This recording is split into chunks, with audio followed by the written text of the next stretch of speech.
Coming up on The World Today. The New York Times comes up with a revealing report on U.S. President Donald Trump's taxes, which the president denies as fake news.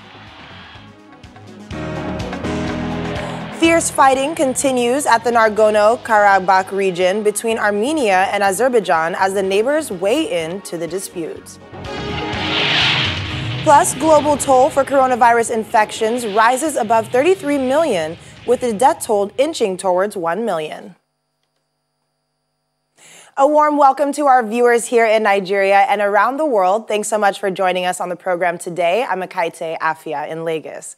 We begin in the United States, where President Donald Trump is denying a report published in the New York Times saying the president paid just $750 in federal income tax, both in 2016, before he ran for president, and his first year as president.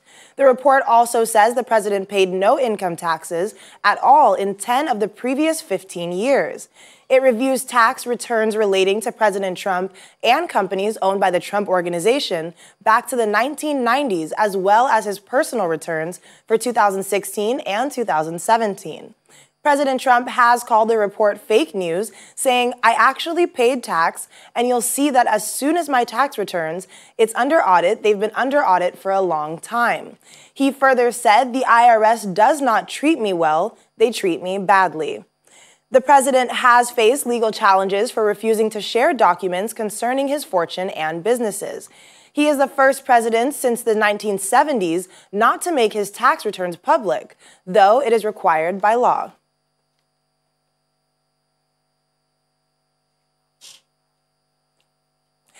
Well, let's talk to our correspondent in Washington, Maria Bird. Maria, welcome to the program.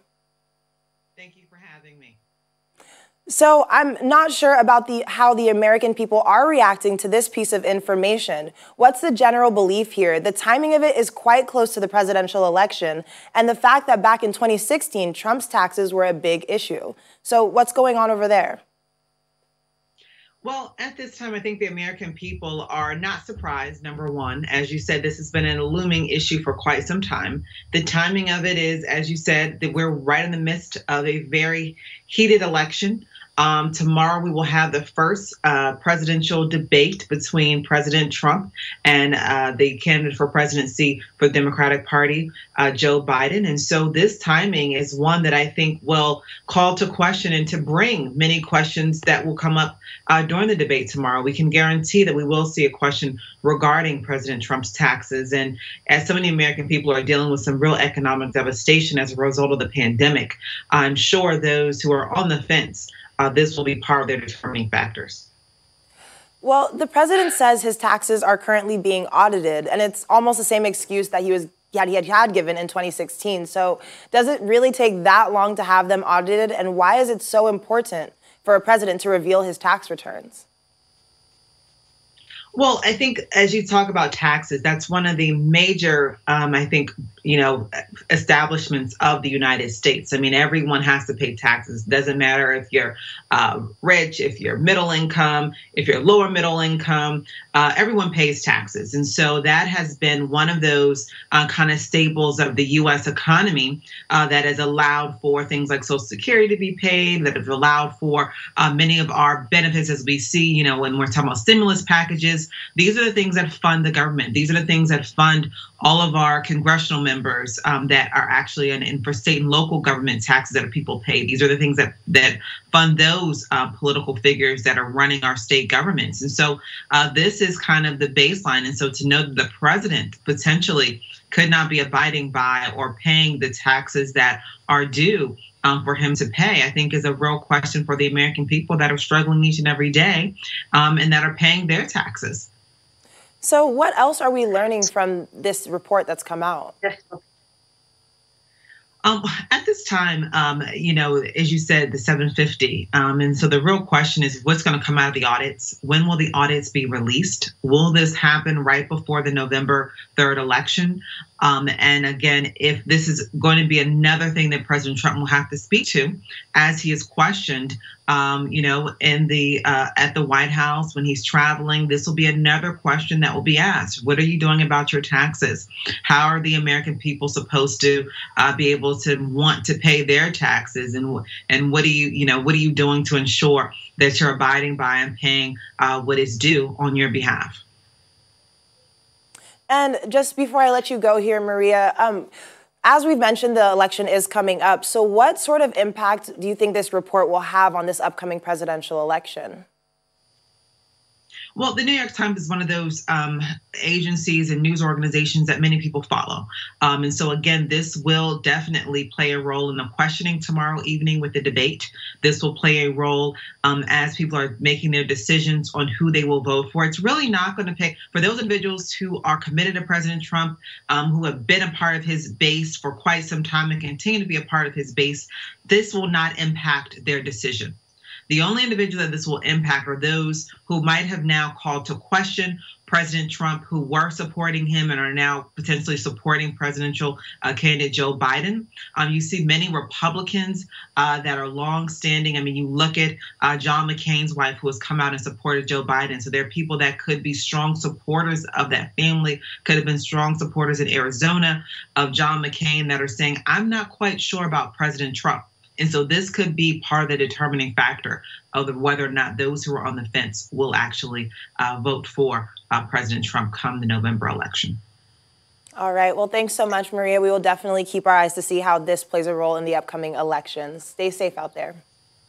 Thank you for having me.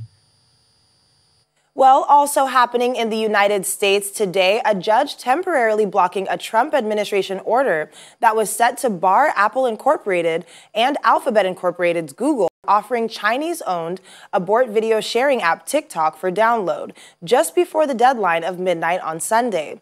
District Judge Carl Nichols in Washington said in a brief order late Sunday that he was issuing a preliminary injunction to prevent the TikTok app store ban from taking effect. He declined at this time to block other commercial department restrictions set to take effect November 12th, which would ban technical and business arrangements that are crucial to the proper functioning of the app. His detailed written opinion is expected to be released today.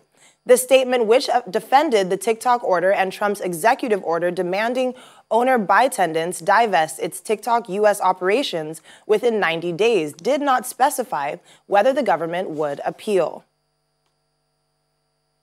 Meanwhile, the Chinese Foreign Ministry says the United States used national security concerns just as an excuse to act against Chinese firms. The ministry spokesman, Wang Wenbin, remarks came after the U.S. federal judge announced his decision on the matter. Wang said China is always opposing the U.S. generalization of national security concept, abuse of state power, and the bullying practices of oppressing foreign companies for no reason. We urge the U.S. side to earnestly respect the principles of market economy and fair competition, abide by the international economic and trade rules, and optimize the business environment for foreign firms to ensure fairness, justice, openness, and non-discrimination. TikTok's Chinese parent company, ByteDance, had previously filed a request for preliminary injunction against the U.S. government's action. Well, let's shift gears now to the fierce fighting going on in the Nagorno-Karabakh region between Armenia and Azerbaijan. Forces on both sides have engaged in fighting following a flare-up of a decades-old conflict. At the heart of a conflict is a dispute over control of the mountainous region recognized as part of Azerbaijan, but which has been controlled by ethnic Armenians since the war in the 1990s. Military personnel and civilians have been killed on both sides of the conflict, numbering as high as 31 soldiers and 26 civilians at the last count. Both parties said they had mobilized more soldiers and declared martial law in some areas. When Nagorno-Karabakh broke away from Azerbaijan in the early 1990s, tens of thousands died in fighting, and many ethnic Azerbaijans were forced to flee their homes. It is now a de facto independent region, relying heavily on support from Armenia, but it is not recognized by any UN member, including Armenia.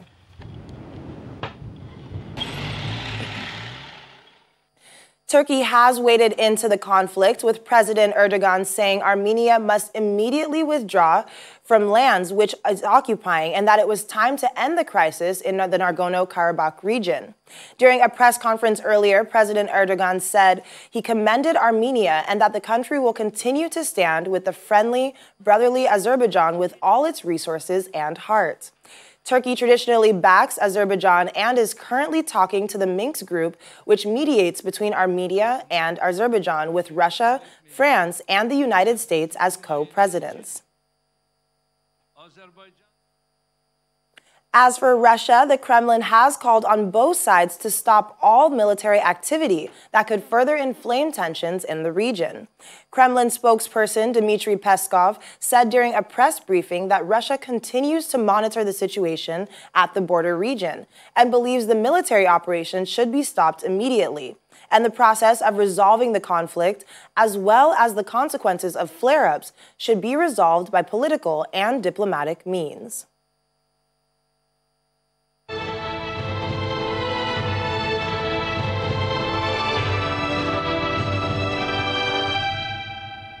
We are learning that while the number of COVID-19 cases are on the rise in the UK, the daily deaths are rising but remain low. This is according to the government's COVID-19 dashboard. However, the latest figures show the number of people testing positive has dropped for a third day in a row. Today, only 4,044 cases were reported in the country. The United States continues to have the highest number of cases, which have risen beyond 7 million, and the death toll reaching beyond 204,000, as global numbers of cases surpasses 33 million and the death toll is inching closer to 1 million. Here's the global update. In India, novel coronavirus cases have tipped beyond 6 million as the country nears the peak period for Hindu religious festivals. The Southeast Asian country added 1 million cases in 11 days and is only second to the United States in total number of infections. India has seen just over 82,000 new infections in the last 24 hours. Despite President Emmanuel Macron's decision to shut down bars and restaurants in France's second largest city, Marseille, some restaurants remain open today. The government order came last week after Marseille and its surroundings on the Mediterranean were put on maximum alert level, as it's become the epicenter of the country's second wave of coronavirus infections. In Brussels, public transport workers have disrupted the network with a strike demanding employers take corona-proof actions for their employees. Many metro, bus and tram lines did not work as a result of the strike. Unions are also demanding an increase in allowance of pensions, unemployment and health. Finally, in Russia, the number of citizens getting a seasonal vaccination has significantly increased amid rising fears of a second wave of the coronavirus. Russia has been one of the countries at the forefront of finding a vaccine for the virus and has already begun delivering the first batch of its Sputnik V COVID-19 vaccine to Belarus for clinical trials.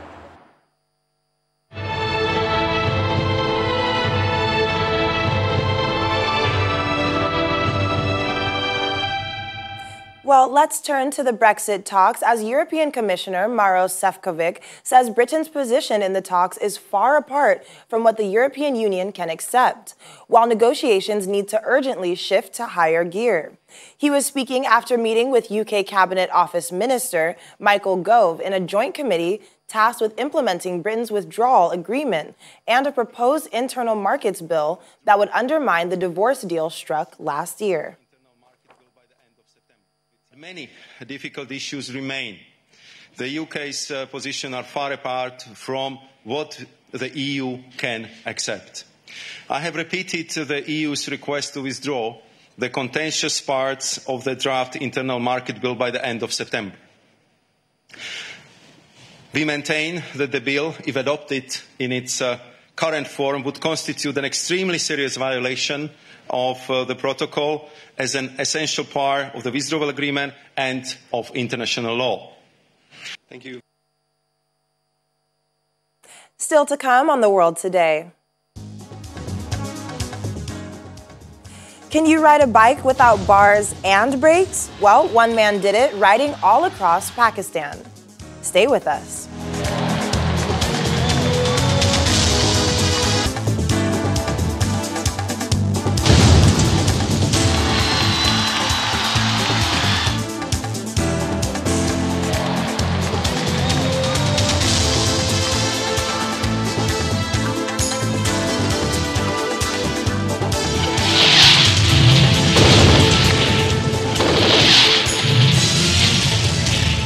Thanks for staying with us. You're watching The World Today on Channels Television.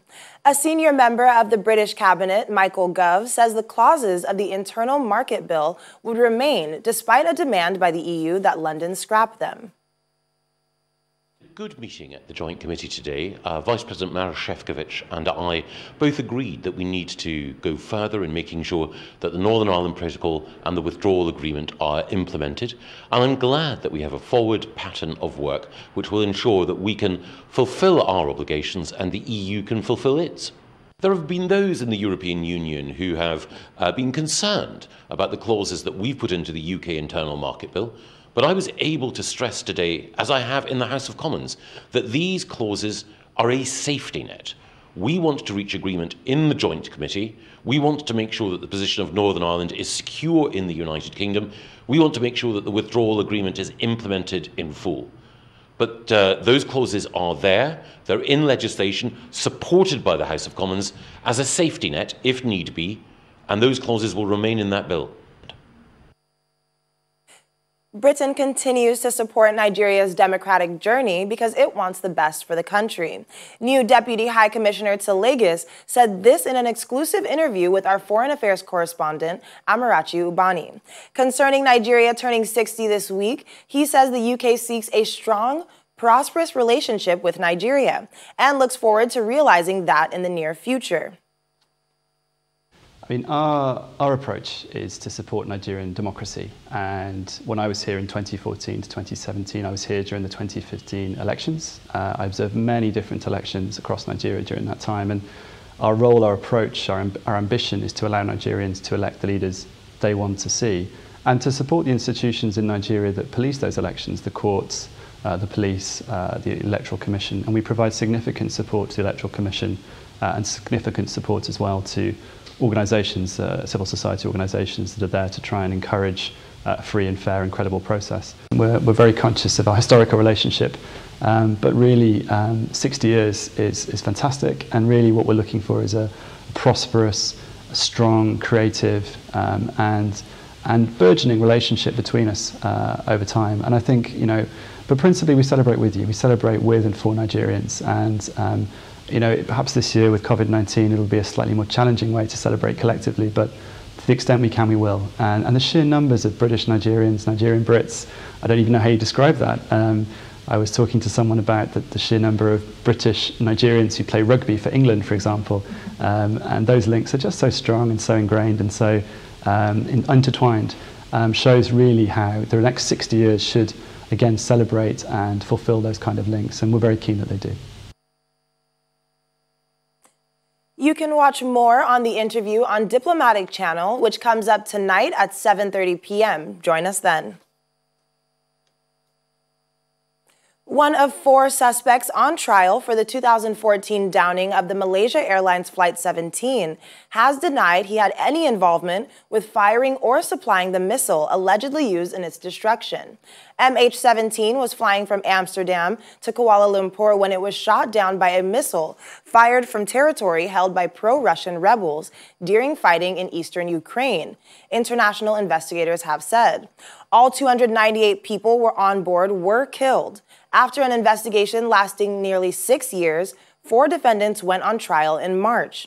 The men are all still at large, and 3 are being tried in absentia. One defendant, Oleg Pulatov, has instructed a lawyer to defend him. Under Dutch law, Pulatov's trial is not considered to take place in absentia because he has chosen to be represented by counsel. Today's hearing is still procedural, and a date for the start of the case on its merits has not been set.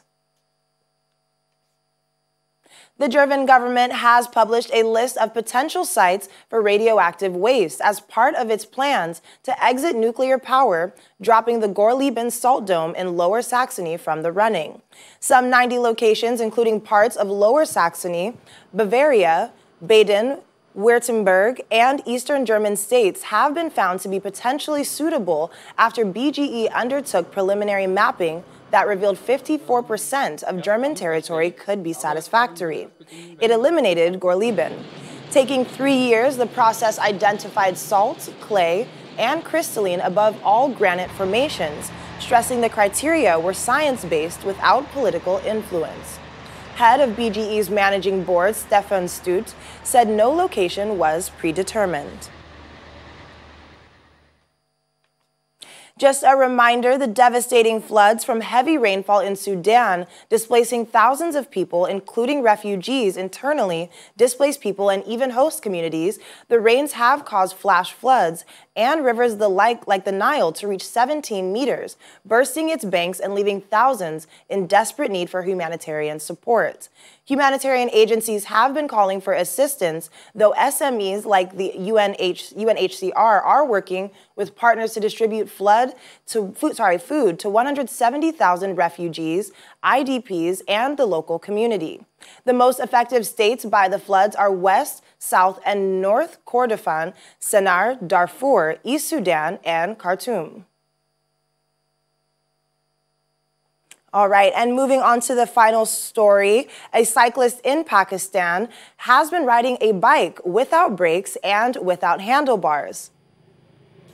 As we continue to follow that story, he is known as one of the world's youngest climate activists who was inspired by the devastating scenes as he rode past some of Islamabad's key landmarks, including the Faisal Mosque, as a personal lap victory. The lineman for Pakistan's Water and Power Development Authority, who has loved cycling since a young age, has taken part in cycling marathons for various social causes for more than 3 decades. In 1997, he cycled across parts of his home province, Balochistan, without brakes and/or a handlebar for the first time. In 2002, he repeated the feat from Quetta in Balochistan to Lahore in Punjab province, a distance of 932 kilometers to mark Independence Day. His hope of riding on a bicycle without brakes or a handlebar is to catch people's attention. This year, he set out from Quetta in Balochistan on Independence Day, August 14th, once more to spread a message of peace and solidarity, cycling through all 4 provinces of the country to Islamabad on his signature bicycle, a feat he claims has not been accomplished by anyone else so far.